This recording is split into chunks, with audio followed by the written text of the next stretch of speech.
حضرت سیدنا عمر ابن خطاب رضی اللہ تعالیٰ عنہ کے ایک غلام ہیں جن کا نام یرکا ہے،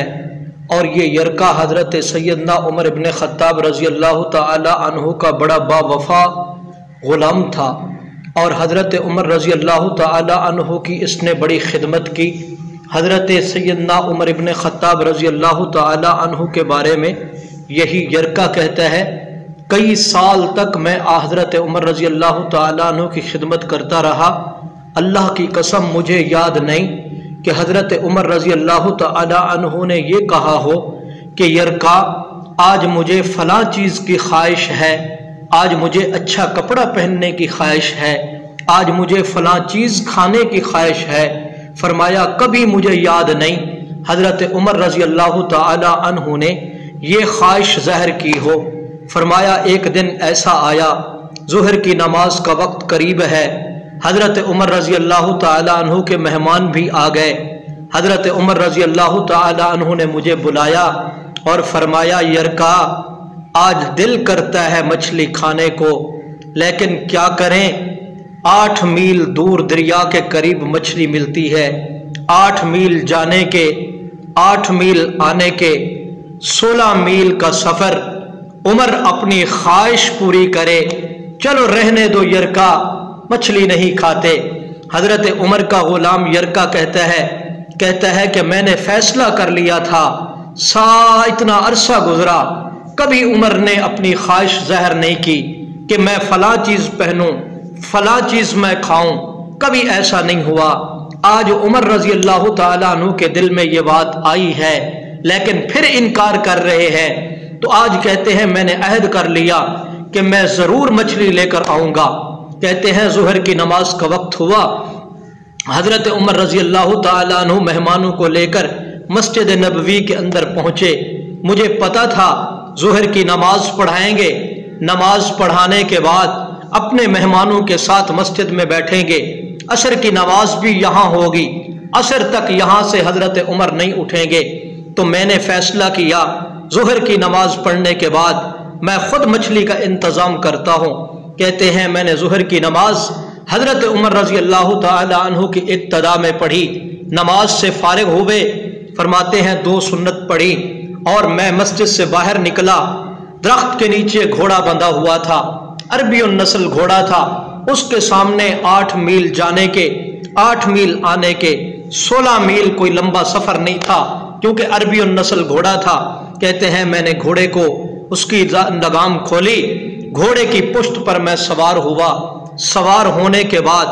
8 میل دور گیا، دریا کے کنارے پہ پہنچا،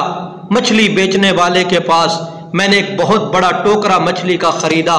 پھر گھوڑے کی پشت پر بیٹھا، واپس آیا، میں نے کہا کہیں عمر کو پتہ نہ چل جائے، سب سے پہلے میں نے گھوڑے کو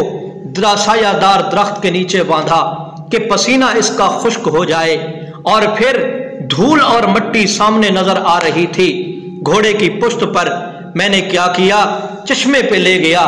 اور جا کے گھوڑے کو میں نے نہلایا، نہلانے کے بعد پھر درخت کے نیچے باندھا تاکہ جلدی سے یہ پانی بھی خشک ہو جائے۔ کہتے ہیں عصر کی نماز کا وقت قریب ہوا، میں گھر کے اندر گیا، کچن کے اندر مچھلی تیار کر رہا تھا۔ عصر کی نماز کا جب وقت ہوا تو آ کر حضرت عمر رضی اللہ تعالی عنہ کے پیچھے نماز پڑھی، نماز سے فارغ ہوئے، مہمانوں کو لے کر اپنی رہائش گاہ کی طرف عمر جا رہے ہیں۔ میں نے کہا امیر المؤمنین آپ نے آج خواہش ظاہر کی تھی مچھلی کی، اللہ نے اس کا انتظام کر دیا ہے، مچھلی تیار ہونے والی ہے، آپ کی خدمت میں پیش کرتا ہوں۔ حضرت عمر رضی اللہ تعالی عنہ اپنی رہائش گاہ کے قریب جانے کے بجائے سیدھا گئے درخت کے نیچے، گھوڑے کو دیکھا، پشت پر ہاتھ لگایا، اور اسی طریقے سے گھوڑے کی ٹانگوں پر ہاتھ لگایا۔ ادھر ادھر دیکھنے کے بعد حضرت سیدنا عمر ابن خطاب رضی اللہ تعالی عنہ گھوڑے کے سامنے آئے، گھوڑے کے کان کو دیکھا، کان کو اوپر کیا،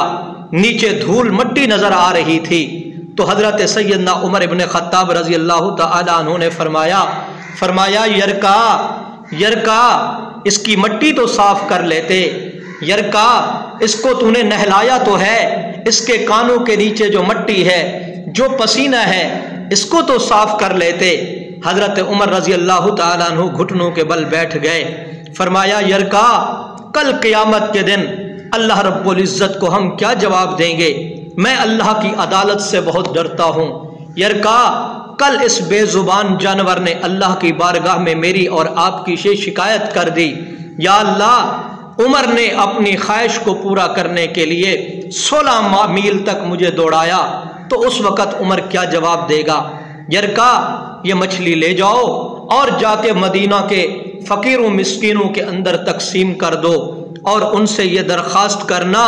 کہ یرکا کی مغفرت کی بھی دعا کر دیں اور عمر کی توبہ کی قبولیت کی بھی اللہ کی بارگاہ میں دعا کر دیں۔ میں نے ساری زندگی اپنی خواہش ظاہر نہیں کی۔ اللہ اکبر کبیرہ، اتنا بڑا خوف حضرت عمر رضی اللہ تعالی عنہ کے اندر اللہ رب العزت کا ہے۔ حضرت عمر کیا فرماتے ہیں؟ فرماتے ہیں میں اللہ کی عدالت سے ڈرتا ہوں۔ آج گرامی قدر سامعین، میں اور آپ اپنے گریبان کے اندر جھانکیں، اپنی خواہشیں پوری کرنے کے لیے کس طرح کے ذرائع ہم استعمال کرتے ہیں۔ نہ حلال دیکھا، نہ حرام دیکھا، نہ جائز دیکھا، نہ ناجائز دیکھا، جس طریقے سے مال آ رہا ہے اپنی بیوی کی خواہش پوری کر رہے ہیں،